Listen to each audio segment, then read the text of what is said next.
One thing that we don't talk enough about is the shame that comes from an unsafe or a traumatic childhood.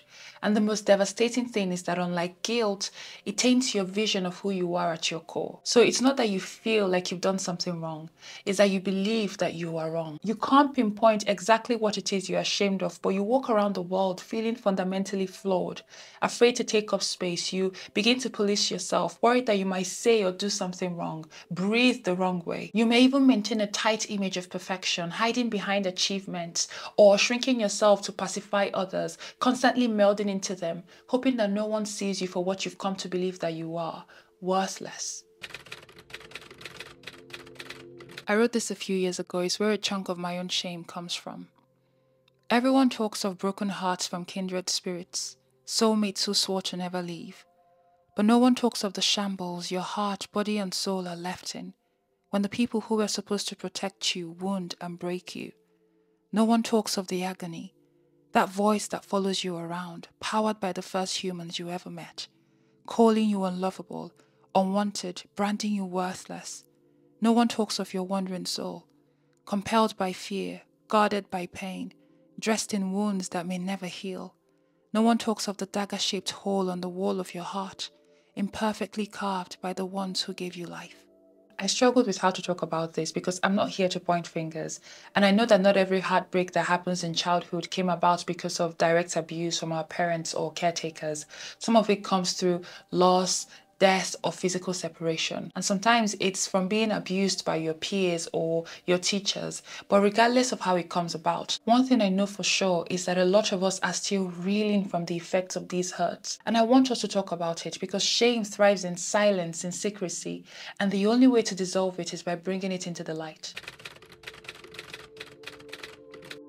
You know, when you're young, the only explanation you have for everything is me, myself, and I. At that vulnerable age, you can only make sense of the world through the connections you have with your primary caretakers. And when this is unsafe, unstable, and neglectful, you can only interpret people's violent outbursts or actions towards you or around you as it must be something that I have done. You know, I'm not enough. I'm not enough to make my parents happy. I don't deserve to be treated kindly. My mother wouldn't be so unhappy, wouldn't be so sad if she didn't have me.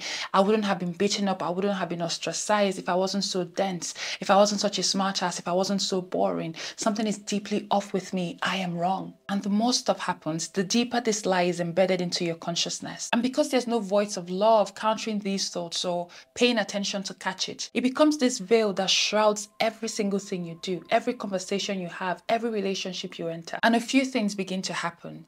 You may start changing yourself, adjusting yourself, your thoughts, your behavior, your nature to appease other people, believing that if you worked hard enough, you could earn the love and connection you so desperately need. Or maybe the shame pulverizes you, you disappear, you start hiding, pulling away from the world. I mean, since everyone hates me anyway, I might as well just be alone, you know? I don't want to try becoming friends or getting close to people because it's only going to hurt me. I'm not going to share my story, my joys, my woes, my pains, my fears because it's not safe to be myself. In some cases, you become controlling and aggressive. You may even begin to shame other people as a defense mechanism, as a way to protect yourself. Now, all of these things are valid responses to the hurt you're carrying. I've cycled through all of them myself. I spent most of my younger years apologizing for existing.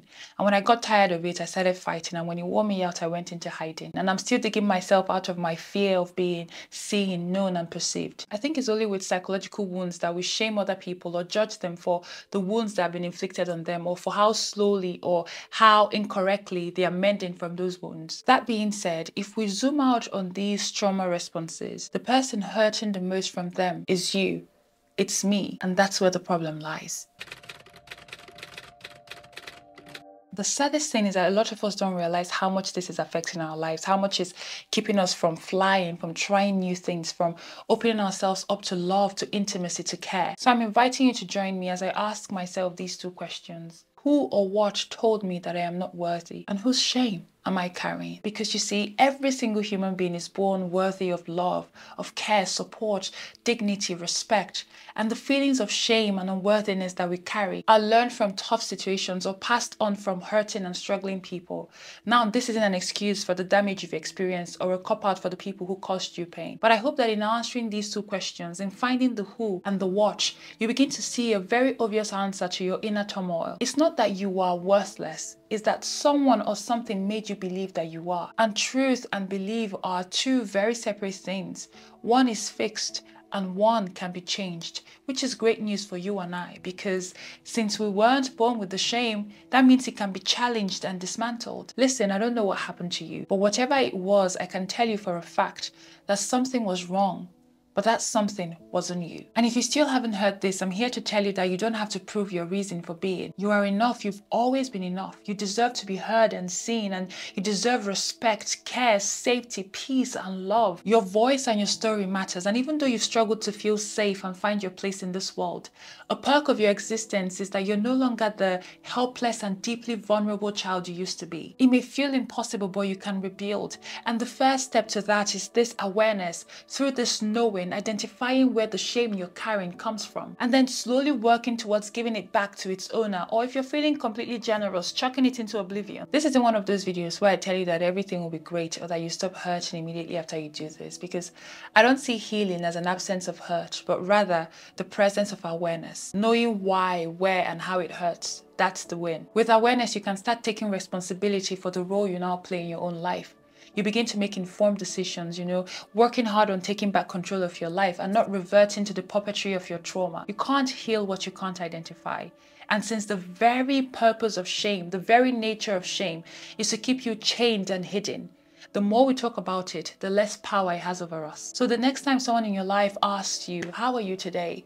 Maybe give them a little peek into the deep, dark parts of you by saying, I'm not really great. I'm still battling this belief that I'm not worthy of care and of love. How about you? As always, it's been an absolute pleasure. My name is Pearl, and I'll see you in the next video. Video phone. Got me on a video phone. Oh, video phone. Is that a song? Video phone. Video. Hey. I think I'm singing a completely different song with a completely different lyric in a completely different tune. Wow.